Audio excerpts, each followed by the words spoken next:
You wake up in the morning and what is the first thing you do?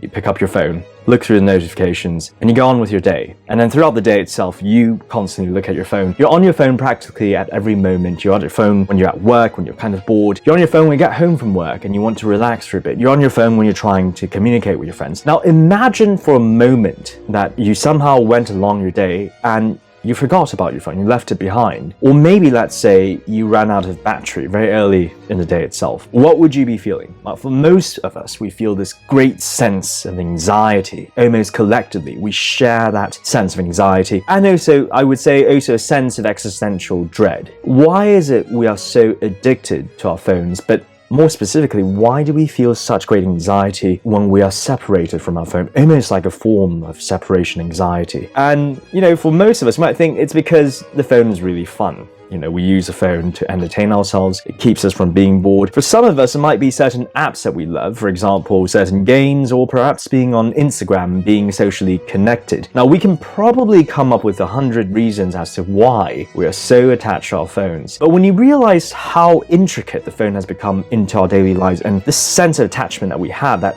is more or less anxiety-inducing without, you start to wonder whether there's something greater at play here. And beyond the specific reasons, I think there is, and specifically if we were to look into the philosophy of postmodernism, there might be a very different take on what's going on. Now, one such postmodernist philosopher would be Jean Francois Lyotard. Many would consider him to be the father of postmodernism, but essentially it is his philosophy, and very much a philosophy of postmodernism, that our modern life is distinguished by the lack of very big but very important references, specifically religion, myth, philosophy. Existence in modern life is very much in a void. It used to be that society was very much referenced by these very important concepts that really gave sense to our existence. But in the modern age, with the development of technology and really how society has developed, we are very much without these things. And so what we have instead is a void of an existence, where for many people there is this sense of an existential crisis, in the sense that reality is almost a bit meaningless, a bit pointless, this great sense of existential dread. And so to fill this void of existence, we human beings have slipped in other things. A big part of the modern life really is consumerism. We have created these great consumerist societies where we pursue material things and want to buy things and consume and more or less entertain ourselves. A big part of that is also technology, which offers a great sense of escapism. We escape into our imaginary worlds, and of course, through our phones, we are doing exactly that. It offers us an escape from this void of an existence that we have.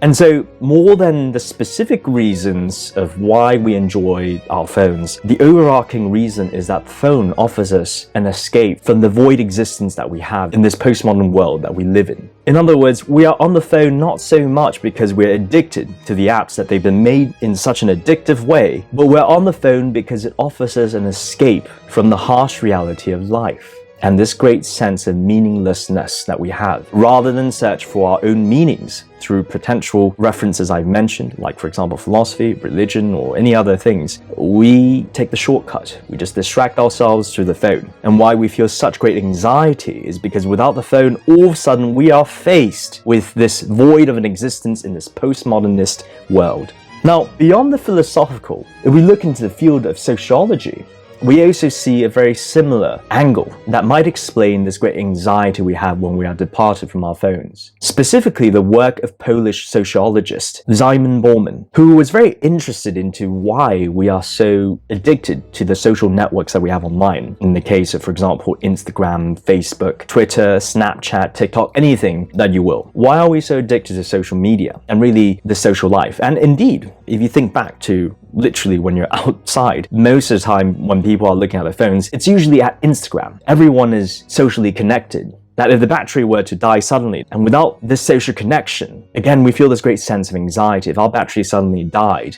in the middle of the day and we're unable to go on Instagram, to post our stories, to connect with people, again, we feel this great sense of anxiety. Even in fact, many people prefer to actually communicate socially online rather than meeting up. They rather chat, and even when they're out sometimes, they're on their phones chatting away in the presence of others. Bauman would explain the reason why we are so addicted to the social aspects of the phone really comes down to the fact that social networks and social media allows us to create a reality of our own, a social reality of our own. So when you think about human-to-human interaction, in person, there's a lot of variables which we can't control. And indeed, in itself and by itself, it is very much anxiety-inducing. Imagine a world before technology, imagine a world without social networks. There was almost no way to guarantee how the interactions would go with somebody. You could be in some very rather socially awkward situations, not to mention sometimes situations of conflict, maybe there are misunderstandings, and you would have to be in those situations of confrontation, potentially.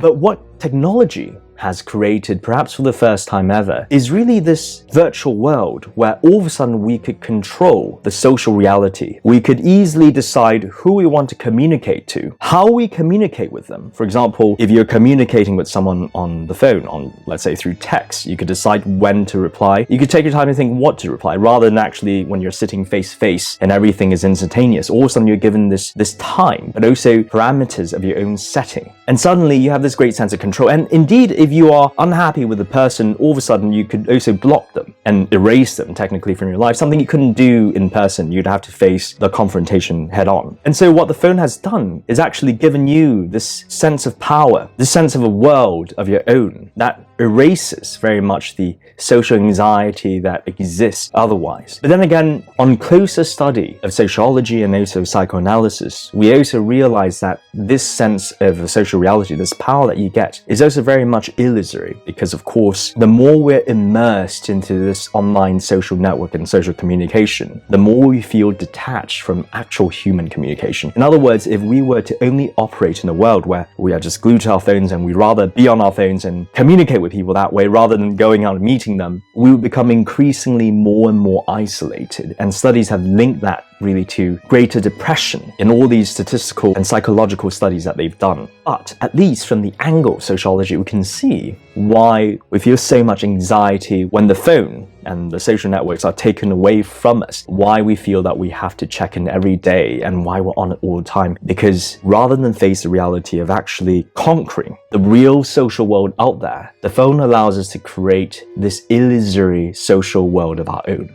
although not necessarily one that is real and one that is good for our well-being. But altogether, as we can see from postmodernism as well as sociology and psychology, there are greater reasons as to why we are so attached to our phones and why we're so anxious without them. But generally, as you study into these fields, you also realize that this is not necessarily a good thing. There is a greater affliction going on, and this sense of attachment that we have, although as natural as it seems and as compelling as it is not necessarily something that is actually good for us. And more often than not, from whichever field and whichever study and social scientific field that you're looking at it from, the conclusions are generally the same. It draws us away from confronting the real world. And the reason why it is so addictive is because the real world is very scary.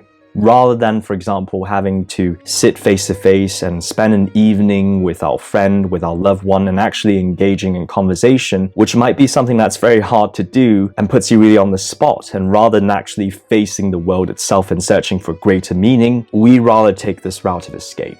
It gives us this illusion that for at least a moment, the world is really rosy in a sense, and we don't have to worry about much. But as they say, in this great African saying, an ostrich that sticks its head in the ground is not necessarily safe from the lion. And really takes a great sense of awareness and more increasingly a great sense of strength to really discover our own place in this postmodern world that we live in.